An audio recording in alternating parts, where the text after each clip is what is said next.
Today, we're diving into the moment Howard Stern stepped onto The View and delivered a masterclass in how to handle someone who thought they could intimidate him. Joy Behar learned the hard way that when you come for the king of shock radio, you better not miss. This is a story about power, ego, and what happens when someone finally calls out the behavior that viewers have been complaining about for years.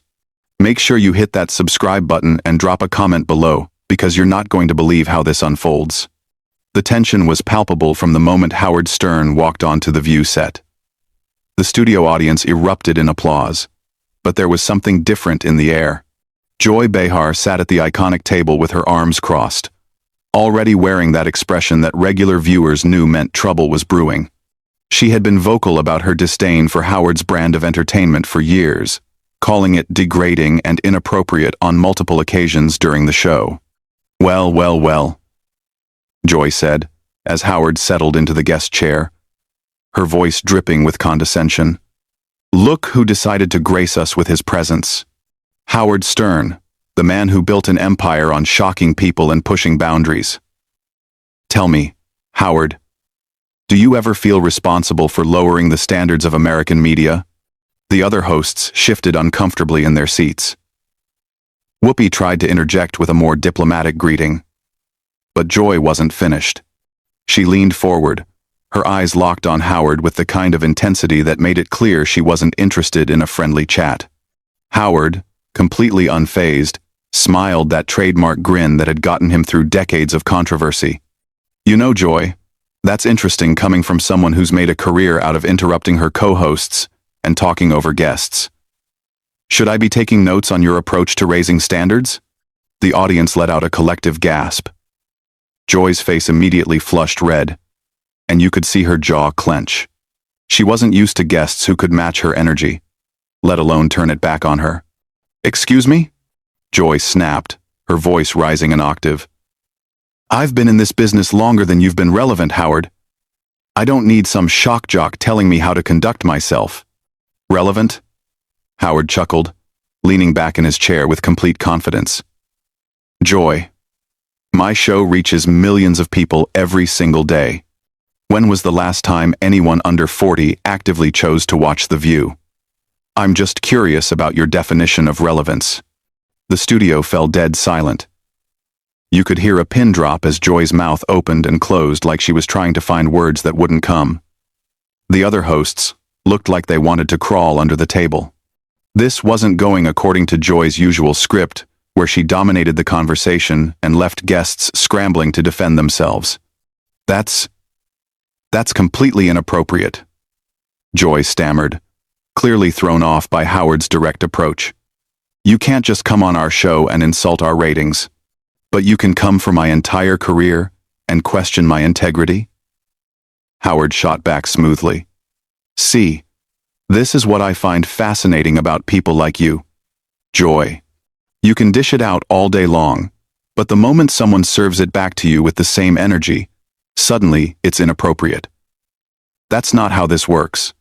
Joy turned to her co-hosts for support, but they were all avoiding eye contact. Sunny looked like she was studying her notes intensely, while Sarah was suddenly very interested in her coffee cup. Whoopi finally tried to step in. Okay, let's maybe take this down a notch and talk about Howard's new book, Whoopi suggested diplomatically. But Joy wasn't done. Her pride had been wounded, and she was doubling down. No. Whoopi, I want to address this. Howard, you've spent decades objectifying women, making crude jokes, and contributing to a culture that degrades people for entertainment. And now you're sitting here acting like you're some kind of victim because I called you out on it? Howard's expression didn't change, but there was a shift in his posture. He leaned forward slightly, his voice taking on a more serious tone. Joy, let me ask you something. How many times have you interrupted your female co-hosts mid-sentence this week alone? How many times have you dismissed their opinions or talked over them when they were trying to make a point? Because from where I'm sitting, it looks like you're describing your own behavior. The camera caught Joy's face perfectly at that moment, and the expression was priceless. Her eyes widened as if she couldn't believe someone had just said that to her on national television. The audience was completely silent, hanging on every word. That's not the same thing at all, Joy sputtered, her usual quick wit completely abandoning her. Isn't it though? Howard pressed on, his voice calm but cutting. You've built your career on being the person who says what others won't say, right? The tough questioner who doesn't let people off easy. So, why is it different when someone does the same thing to you? Why do the rules change when you're on the receiving end? Joy looked around the table again, clearly hoping one of her co-hosts would jump in and save her. But they all seemed to be watching this unfold with a mixture of fascination and horror. She had painted herself into a corner, and Howard was just getting started. I think there's a difference between asking tough questions and being deliberately provocative for shock value, Joy said, trying to regain her composure. Oh, absolutely, Howard agreed with a nod. The difference is that I'm honest about what I'm doing. I've never pretended to be anything other than what I am. But you sit at this table every day acting like you're some kind of moral authority while you bully your co-hosts and talk down to guests who don't share your worldview. At least I own my behavior. The tension in the studio was so thick you could cut it with a knife. Joy's hands were visibly shaking as she reached for her water glass, and you could see the wheels turning in her head as she tried to figure out how to respond to someone who wasn't intimidated by her usual tactics. Joy set her water glass down with a little too much force, the sound echoing through the silent studio. Her face had gone from red to a deeper shade of crimson, and you could see her trying to collect herself. But Howard wasn't giving her any breathing room. You know what I find really interesting, Joy? Howard continued, his tone conversational but with an edge that cut right through her defenses. You talk about degrading people for entertainment, but wasn't it just last week that you spent an entire segment mocking that young actress's outfit choice? What was it you called her? A fashion disaster who needed an intervention. Joy's mouth opened, but no words came out. The other hosts exchanged uncomfortable glances as Howard pressed on. And the week before that, didn't you spend 10 minutes making jokes about that politician's weight? Really detailed, personal attacks about his appearance? But somehow that's different from what I do because you're doing it in the name of political commentary? That's not the same thing, Joy finally managed, her voice noticeably strained. When we critique public figures, it's about holding them accountable. Accountable for what exactly? Their clothing choices? Their body weight? Their personal appearance? Howard leaned back in his chair with that knowing smile. Come on, Joy. Even you don't believe that. You do it because it gets laughs and keeps people watching. Which, by the way, is fine. Just be honest about it instead of pretending you're on some moral high ground. Sarah tried to jump in at this point, clearly sensing that Joy was drowning. Howard, I think what Joy is trying to say is that there's a difference between commentary and exploitation. Howard turned his attention to Sarah with a polite smile. Sarah, I appreciate you trying to help your colleague out, but I'm pretty sure Joy can speak for herself. Unless, of course, she's suddenly lost the ability to interrupt people and dominate conversations. The shade was so perfectly delivered that even some audience members couldn't suppress their reactions. You could hear a few scattered chuckles, which only made Joy's face redden further. I don't dominate conversations, Joy said through gritted teeth. I facilitate discussion. Is that what we're calling it? Howard raised an eyebrow. Joy, I've been watching clips of this show for years, and I can count on one hand the number of times you've let a guest finish a complete thought without cutting them off. You've interrupted me 17 times in the last 5 minutes alone. That's not true, Joy protested. Would you like me to have the producers count it back? Howard offered casually. I'm sure they've got the footage. Or better yet, let's test it right now. Why don't you let me speak for 60 seconds without saying a word? Just 60 seconds. Joy's eyes darted around the table again. She was trapped, and she knew it. If she interrupted him, she'd prove his point. If she didn't, she'd look weak and controlled. It was a masterclass in psychological warfare, and Howard was winning decisively. "Fine," Joy said curtly, crossing her arms. "Go ahead." Howard smiled and checked his watch. "Perfect.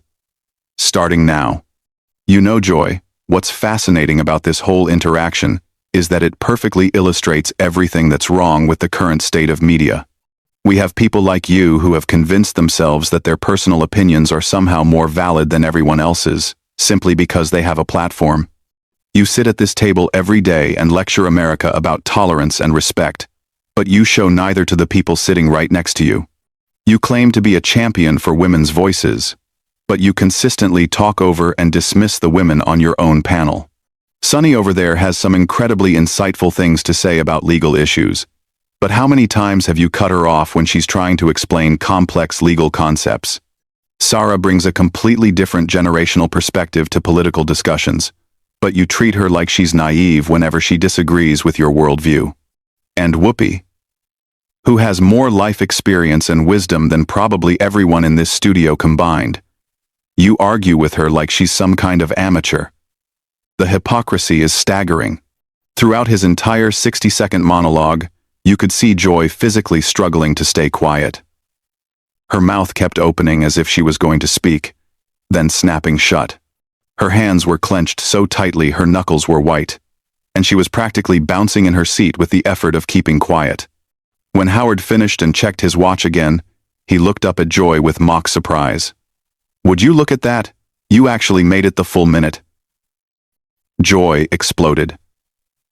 "How dare you sit there and psychoanalyze me and my relationships with my co-hosts? You don't know anything about what goes on behind the scenes or how we support each other." "You're absolutely right, Joy. I don't know what goes on behind the scenes," Howard replied smoothly. "I only know what I see on camera, which is you consistently bulldozing through conversations and treating your co-hosts like props in your one-woman show. But hey, if that's different from how you really are, off camera, maybe the problem is that you're just not very good at hiding your true personality when the cameras are rolling." The other hosts were now openly staring at this exchange like it was a car accident they couldn't look away from. Whoopi kept glancing at the producers off camera, probably hoping someone would call for a commercial break. But this was live television, at its most unpredictable. "You know what, Howard?"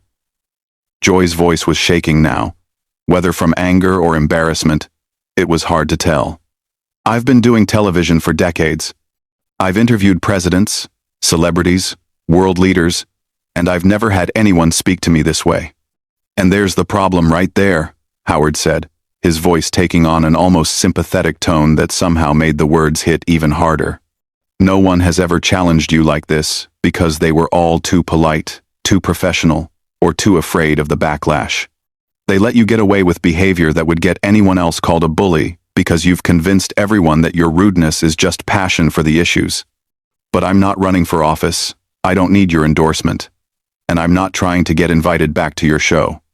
So I can tell you exactly what everyone else has been thinking but was too nice to say." Joy was visibly shaking now. "This is completely unprofessional. Whoopi, are we going to let him continue attacking me on our own show?" Whoopi finally spoke up, but not in the way Joy was expecting. "Joy, he's responding to questions you asked him. You opened this door when you decided to attack his character and his career. He's just defending himself." The look of betrayal on Joy's face was unmistakable. She had clearly expected her co-hosts to rally around her. But instead, they were watching Howard dismantle her piece by piece with what seemed like fascination rather than concern. "Defending himself?" Joy's voice cracked slightly. "He's been attacking me personally for the last 10 minutes. Have I, though?" Howard tilted his head thoughtfully.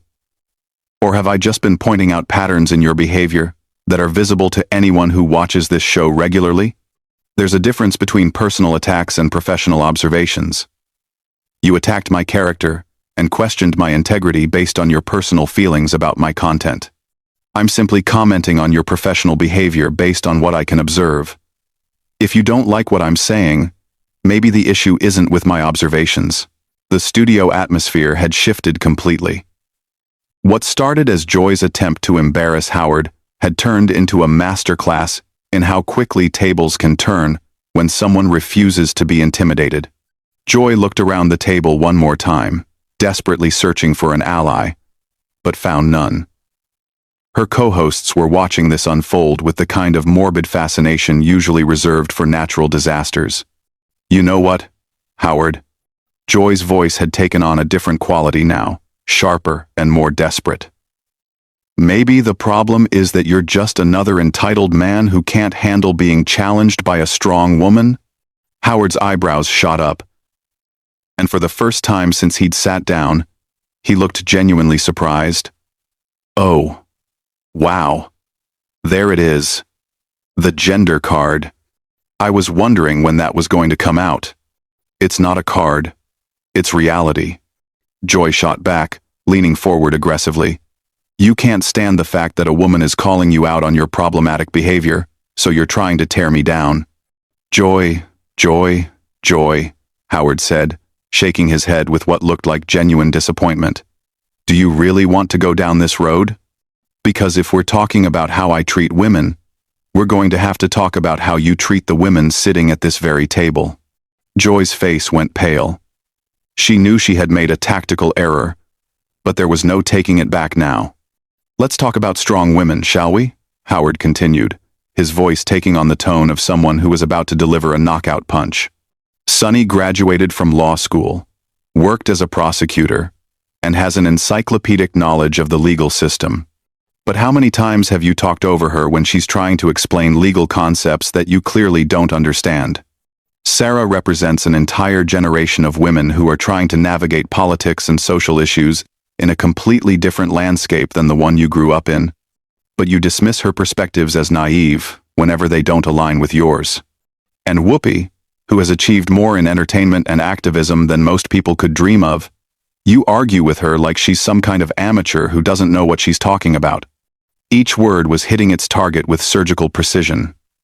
You could see Joy's face cycling through different emotions: anger, frustration, embarrassment, and something that looked almost like panic.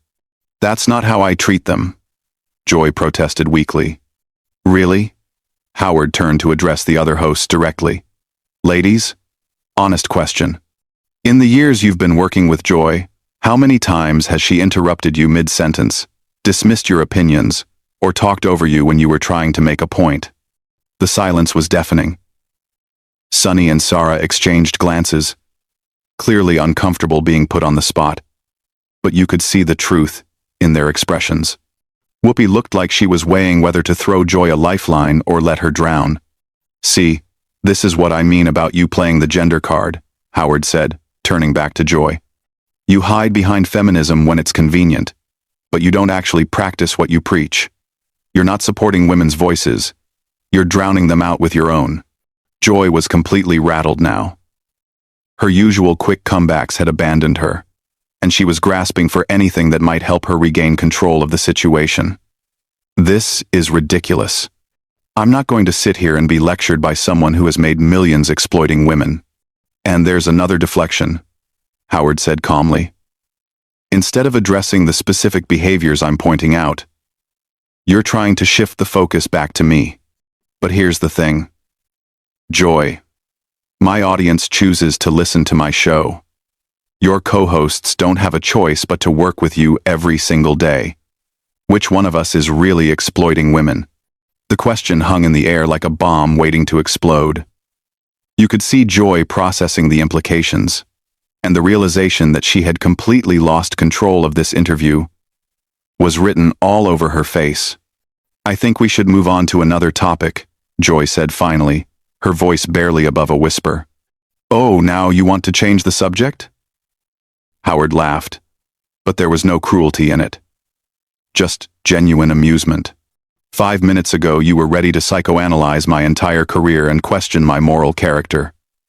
But now that someone is holding up a mirror to your own behavior, suddenly, we need to talk about something else? In 7, Joy looked to the show's producers off camera, clearly hoping someone would rescue her. But this was live television, and the ratings were probably going through the roof. No producer in their right mind would cut away from this kind of television gold. Howard. Whoopi finally intervened, but her tone wasn't defensive of Joy. I think you've made your point. Have I, though? Howard turned to Whoopi with genuine curiosity. Because it seems to me like Joy started this conversation with a very specific agenda. She wanted to embarrass me, question my integrity, and position herself as some kind of moral superior. But when someone applies the same level of scrutiny to her behavior, suddenly, it's gone too far. Joy tried one last desperate attempt to regain some dignity. I was asking legitimate questions about the impact of your content on society. No, Joy, you weren't, Howard said firmly. You were trying to humiliate me on national television because you disagree with my brand of entertainment. There's a difference between asking tough questions and launching personal attacks. And the irony is that you've spent the last 15 minutes proving every stereotype about yourself that your critics have been pointing out for years. The final blow was delivered with such matter-of-fact precision that it took a moment for Joy to fully process what had just happened. When she did, the look on her face was one of complete and utter defeat. I think, Joy said slowly, clearly struggling to maintain what little composure she had left, that our audience can make their own judgments about both of our approaches to media.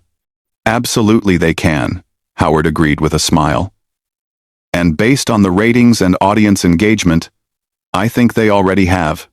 The commercial break couldn't come fast enough. As the cameras pulled back, you could see Joy slumped in her chair, looking like someone who had just gone 10 rounds with a heavyweight champion. Howard, meanwhile, looked as relaxed and comfortable as he had when he first walked onto the set. What had started as Joy's attempt to expose Howard Stern as some kind of media villain had turned into a public dissection of her own professional behavior. She had picked a fight with someone who had spent decades perfecting the art of verbal combat, and the results were exactly what you might expect. Howard had taken everything she threw at him and turned it back on her with surgical precision, leaving her completely exposed and defenseless. The other hosts sat in stunned silence, probably processing what they had just witnessed. In less than 20 minutes, Howard had managed to articulate criticisms of Joy's behavior that viewers had been thinking for years but had never heard expressed so directly or effectively.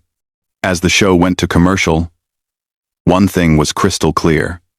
Joy Behar had learned the hard way that when you come for someone who has made a career out of not backing down, you better be prepared for the consequences.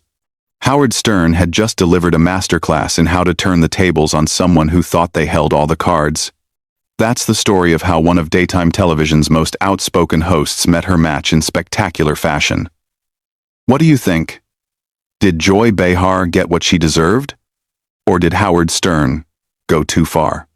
Drop your thoughts in the comments below and make sure to subscribe for more incredible moments like this one.